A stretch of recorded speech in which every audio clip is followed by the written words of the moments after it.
Como juzgues, observando más allá del velo del juicio investigador. Por Adrián Evans. Capítulo 9. La revelación del Padre. Como dijimos anteriormente, Romanos 5:16 nos dice que el juicio que lleva a la condenación se originó con Adán. Por lo tanto, vemos que fue por medio de un hombre que la muerte vino al mundo, tal como dice Romanos 5:12. Por tanto, como el pecado entró en el mundo por un hombre, y por el pecado la muerte, así la muerte pasó a todos los hombres, por cuanto todos pecaron. El pecado que cometió Adán fue juzgar con condenación. Esto está completamente fuera de armonía con el carácter de Dios. El juicio condenatorio lleva a los hombres a condenar a otros a la muerte. Así es como la muerte entró en el mundo. Hermanos, no murmuréis los unos de los otros. El que murmura del hermano y juzga a su hermano, murmura de la ley y juzga a la ley.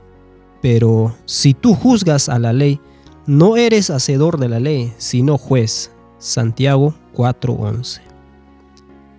En esta condición mental caída, los hombres proyectan estos atributos en Dios y lo perciben incorrectamente. Sin embargo, Salmos 50:21 nos dice: estas cosas hiciste y yo he callado. Pensabas que de cierto sería yo como tú, pero te reprenderé y las pondré delante de tus ojos. Para corregir las falsas concepciones del hombre sobre Dios, nuestro Padre envió a su Hijo al mundo para mostrarnos cómo es realmente el Padre. Jesús nos cuenta el propósito de su misión en Juan 17:4. Yo te he glorificado en la tierra, he acabado la obra que me diste que hiciese. Jesús glorificó al Padre, lo que significa que reveló su verdadero carácter mientras estaba en la tierra. Al hablar con uno de sus discípulos, él dijo en Juan 14:9. Jesús le dijo: ¿tanto tiempo hace que estoy con vosotros y no me has conocido, Felipe? El que me ha visto a mí, ha visto al Padre. ¿Cómo pues dices tú, muéstranos al Padre? Jesús afirmó que lo que Felipe había visto de él era exactamente cómo era el Padre. Para que los hombres se reconcilien con Dios, deben saber cómo es Él. Sin la revelación de Jesús al mundo, nunca conoceríamos verdaderamente a Dios, y en cambio nos lo imaginaríamos juzgando y condenando como nosotros. Porque de tal manera amó Dios al mundo, que ha dado a su Hijo unigénito, para que todo aquel que en Él cree no se pierda, mas tenga vida eterna. Porque no envió Dios a su Hijo al mundo para condenar al mundo, sino para que el mundo sea salvo por Él. Juan 3:16-17. Dios no envió a su Hijo, a Jesús, a este mundo para condenarlo, porque Dios no condena a nadie. Envió a su Hijo para mostrarnos cómo Él es y así salvarnos de nuestras actitudes condenatorias por medio de este conocimiento de Él. Juan 3:18 dice: el que en Él cree no es condenado, pero el que no cree ya ha sido condenado, porque no ha creído en el nombre del unigénito Hijo de Dios. La razón por la que los que creen en el nombre o carácter de Jesús no son condenados es porque cuando se conoce a Jesús, que nunca juzgó ni condenó a nadie, también se sabe que Dios no juzga ni condena. Los que no creen en Jesús no son capaces de ver la verdad de que Dios no condena a nadie. Y por eso, la herencia que todos recibimos de Adán hace que los que no creen condenen a otros y crean falsamente lo que Dios condena a los pecadores de sus pecados. Debes creer en el carácter de Jesús como alguien que no condena para creer que no estás condenado por Dios.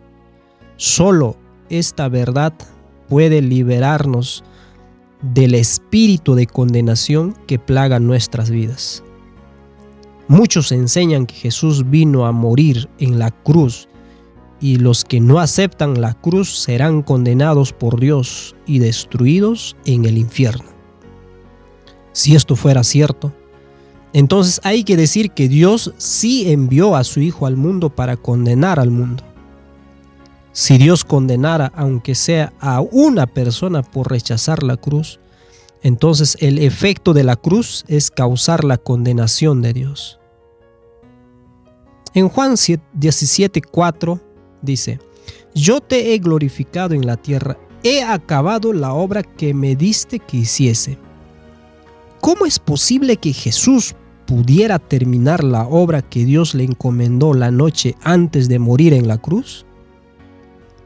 Y Jesús dijo a los principales sacerdotes, a los jefes de la guardia del templo y a los ancianos que habían venido contra él: ¿Cómo contra un ladrón habéis salido con espada y palos?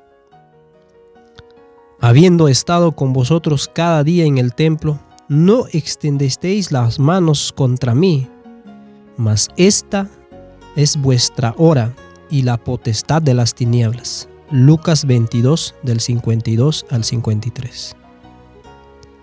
La crucifixión de Jesús fue obra de las tinieblas, fue el cumplimiento del deseo de Satanás desde el principio, así como la manifestación de lo que Adán sentía hacia el Hijo de Dios desde la fundación del mundo. La cruz de Cristo muestra a la raza humana lo que hay en nuestros corazones, revela nuestro odio natural inconsciente hacia Dios, tal como dice Romanos 8:7. Al permitir que la raza humana asesinara a su Hijo, Dios nos puso cara a cara con el mal que existe en nosotros a causa de nuestra herencia de condenación desde Adán. Qué insondable es el amor de Dios para permitir que nuestra raza le haga esto a su Hijo. Más asombroso aún es que después de hacer esto, Él aún no nos condena. En las palabras de Jesús en la cruz están los mismos deseos de Dios mismo. Leemos en Lucas 23:34. Y Jesús decía: Padre, perdónalos porque no saben lo que hacen. Y repartieron entre sí sus vestidos echando suerte. 2 de Corintios 5:19 dice que Dios estaba en Cristo reconciliando consigo al mundo, no tomándoles en cuenta a los hombres sus pecados, y nos encargó a nosotros la palabra de la reconciliación. La cruz nos muestra que Dios estaba dispuesto a perdonarnos incluso después de que matáramos a su Hijo. Cristo reveló a todo el universo que Dios seguía negándose a condenarnos, sino que nos ofrecía libremente la misericordia. Leemos en Mateo 5:43 al 45 lo siguiente: Oísteis que fue dicho: amarás a tu prójimo y aborrecerás a tu enemigo. Pero yo os digo: amad a vuestros enemigos, bendecid a los que os maldicen, haced bien a los que os aborrecen, y orad por los que os ultrajan y os persiguen, para que seáis hijos de vuestro Padre que está en los cielos, que hace salir su sol sobre malos y buenos, y que hace llover sobre justos e injustos. Nuestro Padre ama a los que le consideran un enemigo, bendice a los que le maldicen. Jesús lo demostró claramente en la tierra.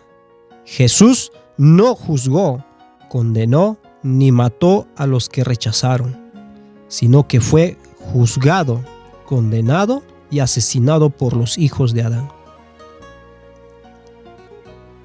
Pero la ley se introdujo para que el pecado abundase, mas cuando el pecado abundó, sobreabundó la gracia. Romanos 5:20.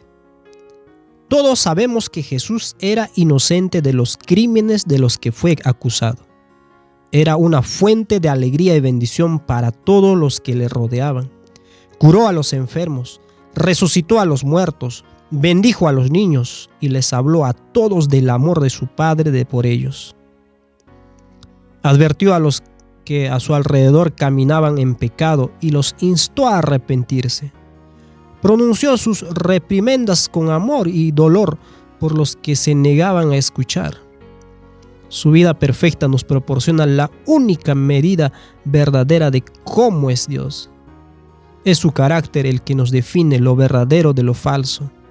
Si no aceptamos esta revelación del Padre, nos confundiremos al leer las Escrituras debido a la tendencia heredada de proyectar la culpa en Dios.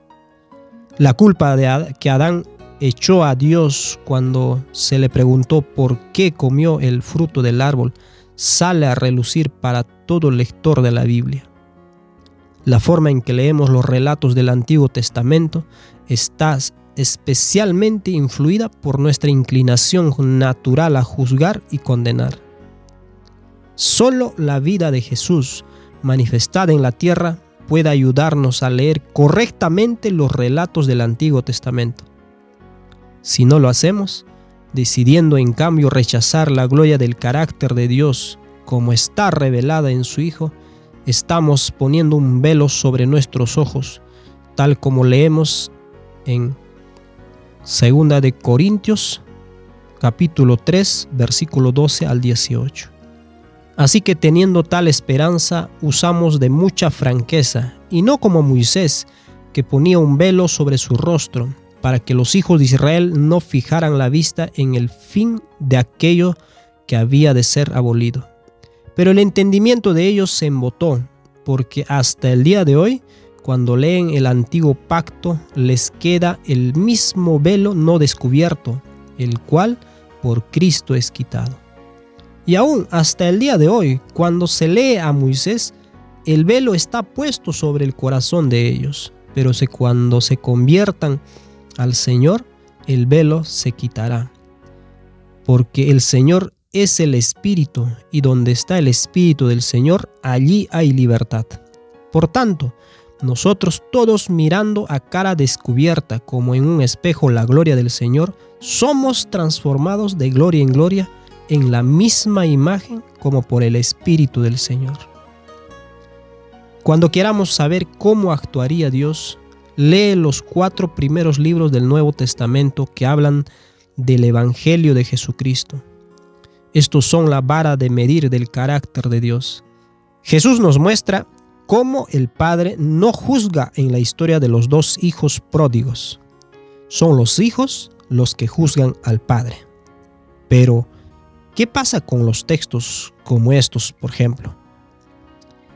Eclesiastés 12, 13 al 14. El fin de todo el discurso oído es este: teme a Dios y guarda sus mandamientos, porque esto es el todo del hombre, porque Dios traerá toda obra a juicio, y juntamente con toda cosa encubierta, sea buena o mala. Mas yo os digo que toda palabra ociosa que hablen los hombres, de ella darán cuenta en el día del juicio, porque por tus palabras serás justificado y por tus palabras serás condenado. Mateo 12, 36 al 37. 2 de Corintios 5:10 dice también: porque es necesario que todos nosotros comparezcamos ante el tribunal de Cristo, para que cada uno reciba según lo que haya hecho mientras estaba en el cuerpo, sea bueno o sea malo. Sería tentador leer estos versículos y concluir que Dios juzgará todo lo que hagamos. Pero, ¿cómo armonizar esa idea con lo que Jesús demostró en su vida y lo que nos dijo en Juan 5:22? Porque el Padre a nadie juzga, sino que todo el juicio dio al Hijo. Y Juan 8:15, vosotros juzgáis según la carne. Yo, es decir, Jesús, no juzgo a nadie. Es cierto que habrá un juicio.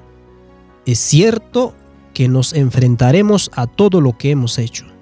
La pregunta es, ¿quién hará el juicio? ¿Es posible que Dios pueda llevar todo a un proceso judicial sin juzgar a nadie? Sí, ciertamente habrá un juicio, y Jesús revela exactamente cómo tendrá lugar ese juicio.